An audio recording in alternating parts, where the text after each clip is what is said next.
Hello student, welcome back to my channel Samrat academy. Student, मेरा नाम है आकाश। जितने बच्चे 2023 बोर्ड एग्जाम की तैयारी कर रहे हैं उनके लिए वीडियो बहुत ही ज्यादा इंपॉर्टेंट है।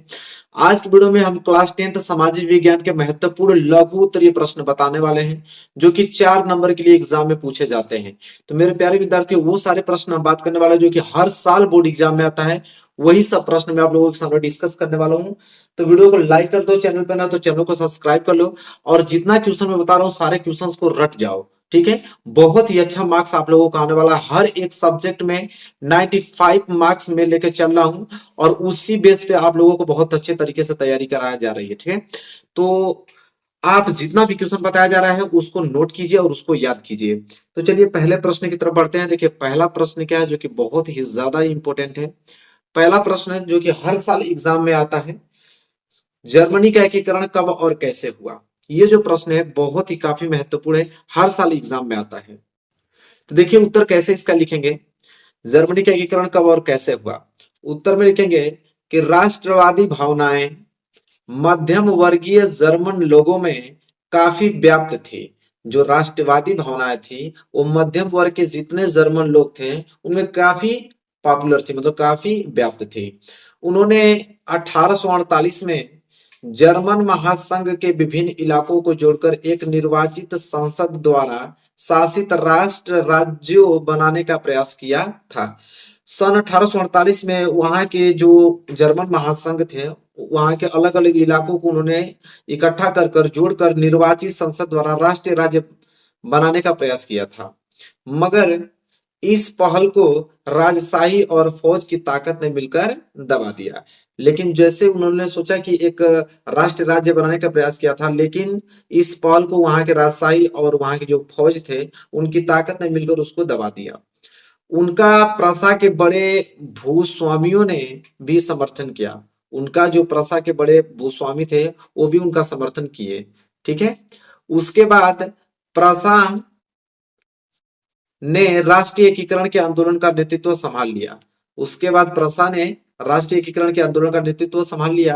उसका मुख्यमंत्री कौन? ऑटो वान बिस्मार्क इस प्रक्रिया का जनक था, जिसने प्रसा के सेना और नौकरशाही की मदद ली और 7 वर्ष के दौरान ऑस्ट्रिया, डेनमार्क और फ्रांस के 3 युद्धों में प्रसा की जीत हुई और एकीकरण की जो प्रक्रिया है पूरी हुई। ठीक है। इसके बाद उसी के नीचे 2 लाइन अभी लिखना है और आप लोगों को। जनवरी 1871 में वर्सराय में हुए एक समारोह में प्रसा के राजा विलियम प्रथम को जर्मनी का सम्राट घोषित किया गया और इस तरह 1871 में जर्मनी का एकीकरण हुआ। तो मेरे प्यारे विद्यार्थियों, जर्मनी का एकीकरण कब और कैसे और पूरा फुल डिटेल में हमने लिख के यहाँ पे बताया है और आराम से इन क्वेश्चनों को आप लोग नोट कर लो। बहुत ही ज्यादा इंपॉर्टेंट है क्वेश्चन है, हर साल आता है, इस साल भी आएगा। ठीक है। मैं यहाँ पे कंफर्म हूँ इस क्वेश्चन को लेकर। अगला क्वेश्चन देखिए जो कि बहुत ही ज्यादा इंपॉर्टेंट है। 2022 में तो 2-3 बार ये क्वेश्चन पूछा हुआ था। ठीक है। 2-3 बार मतलब समझ रहे हैं क्या होता है? जैसे 5 पेपर कोड मिलके आता है, 5 पेपर कोड, 7 पेपर कोड शायद बन के आता है, तो 7 पेपर कोड में 3 कोड में यह लगभग पूछा गया था ये प्रश्न। ठीक है। प्रश्न क्या है पहले पढ़ते हैं। भारत छोड़ो आंदोलन के किन 3 कारणों का उल्लेख कीजिए। कह रहे कि भारत छोड़ो आंदोलन जो हुआ था 3 कारण हमें बताइए। तो भैया सबसे पहले आप लोग उत्तर में हेडिंग डालोगे कि भारत छोड़ो आंदोलन के 3 कारण निम्नवत हैं। कौन कौन? तो देखिए पहला कारण यह था, इस आंदोलन का तत्कालिक कारण क्रिप्स मिशन के बिना किसी अंतिम निर्णय पर पहुंचे ही समाप्त हो जाना था। पहला कारण तो यह था कि इस आंदोलन का जो तत्कालिक कारण था वो क्रिप्स मिशन के बिना अंतिम निर्णय पर पहुंचे ही क्या हो जाता था? समाप्त हो जाना था। और दूसरा कारण यह है कि द्वितीय विश्व युद्ध में भारत का ब्रिटिश सरकार को बिना शर्त समर्थन करने की मंशा को भारतीय राष्ट्रीय कांग्रेस द्वारा सही से न समझ जाना और द्वितीय विश्व युद्ध के परिणाम स्वरूप अर्थव्यवस्था की स्थिति काफी खराब हो गई थी। ठीक है। तो यह दूसरा कारण हुआ। तीसरा कारण भी आपको लिखना है। तीसरा कारण यहाँ पे है, क्या है कि ब्रिटिश सरकार विरोधी भावना तथा पूर्ण स्वतंत्रता की मांग ने भारतीय जनता के बीच लोकप्रियता हासिल कर ली थी। वहीं अखिल भारतीय किसान सभा, फॉरवर्ड ब्लॉक आदि जैसे कांग्रेस से संबंध विभिन्न निकायों के नेतृत्व में 2 दशक से चल रहे जन आंदोलनों ने इस आंदोलन के लिए पृष्ठभूमि निर्मित कर दी थी। तो यहाँ पे तीन हमने आप लोगों को कारण यहाँ पे लिखवाया है, आप लोग नोट कर लीजिए, बहुत इंपॉर्टेंट क्वेश्चन है। तीन कारण हमने बताया कि भारत छोड़ो आंदोलन के तीन कारण, ठीक है। तीनों कारणों को आप नोट कर लीजिए। क्वेश्चन नंबर दूसरा था जो कि बहुत ही ज्यादा इंपॉर्टेंट है। इसके बाद हम अगले क्वेश्चन की तरफ बढ़ेंगे, क्वेश्चन नंबर तीसरा, जो कि बहुत ही ज्यादा वो भी इंपॉर्टेंट है, जो कि आपको तैयार करके जाना है। ये प्रश्न तो आप लोग मार्क लगा लीजिए, स्टार बना लीजिए इस प्रश्न पे। कि प्रश्न है 1929 की महामंदी का भारत पर क्या प्रभाव पड़ा। वेरी वेरी मोस्ट इंपोर्टेंट ये प्रश्न है। तो चलिए जानते हैं कि 1929 की जो महामंदी हुई थी उसके कारण भारत पर क्या प्रभाव पड़ा। तो लिखेंगे उत्तर में कि 1929 की महामंदी का प्रभाव भारत पर भी पड़ा। महामंदी ने भारतीय व्यापार को फौरन प्रभावित किया। 1928 से 1934 के बीच देश के आयात निर्यात घटकर लगभग आधे रह गए थे, ठीक है। 1928 से 1934 के बीच भारत में जो गेहूं की कीमत थी वो 50% गिर गई। शहरी निवासियों के मुकाबले किसानों और काश्तकारों को ज्यादा नुकसान हुआ, ठीक है। शहरों की अपेक्षा जो किसान लोग थे उनको बहुत काफी नुकसान हुआ, क्योंकि भैया 50% गेहूं की कीमत गिर गई, ठीक है। और किसान लोग तो वही करते थे, अपना फसल उगाते थे, बेचते थे, लेकिन उसकी कीमत इतनी गिर गई कि सबसे ज्यादा नुकसान हुआ जो कि गांव में रहने वाले लोग थे। कह रहा है कि यद्यपि कृषि उत्पादों की कीमत तेजी से नीचे गिरी, लेकिन सरकार ने लगान वसूली में छूट देने से इनकार कर दिया। देखिए बहुत बड़ी महामंदी आ गई, क्योंकि वहां पे इतना ज्यादा 50% गेहूं की मात्रा भी गिर गई, कीमत भी गिर गई, और लेकिन सरकार ने जो लगान वसूली में छूट देने से इनकार भी कर दिया, ठीक है। इसके बाद क्या हुआ, सबसे बुरी मार उन काश्तकारों पर पड़ी जो विश्व बाजार के लिए उपज पैदा करते थे।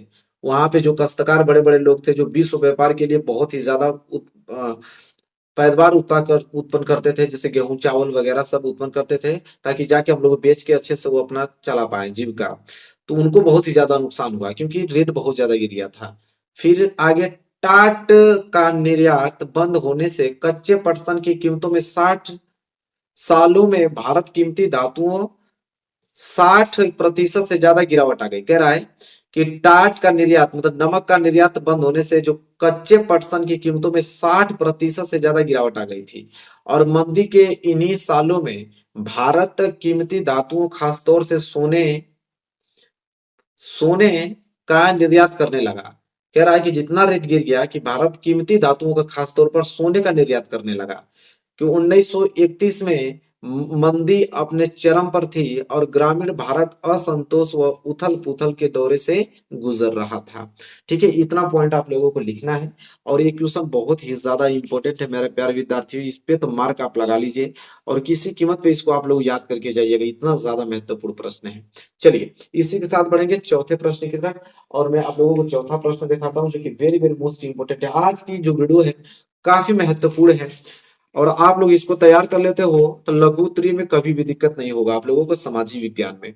चौथा प्रश्न देखिए क्या है, ब्रेटन वुड्स समझौते का क्या अर्थ है, इसका क्या उद्देश्य था।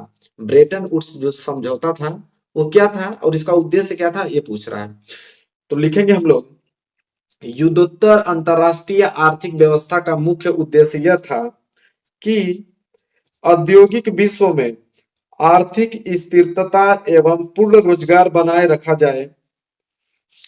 इस फ्रेमवर्क पर जुलाई 1944 में अमेरिका स्थित न्यू हैम्पशर के ब्रेटन वुड्स नामक स्थान पर संयुक्त राष्ट्र मौद्रिक एवं वित्तीय सम्मेलन में सहमति बनी थी, ठीक है। इसके बाद इसी को ब्रेटन वुड्स समझौते के नाम से जाना जाता है। जो ये वित्तीय सम्मेलन की सहमति बनी थी इसी को हम लोग ब्रेटन वुड्स समझौते का नाम से जानते हैं। सदस्यों देशों के विदेश व्यापार में लाभ और घाटे से निपटने के लिए ब्रेटन वुड्स सम्मेलन में ही अंतरराष्ट्रीय मुद्रा कोष की स्थापना की गई, ठीक है।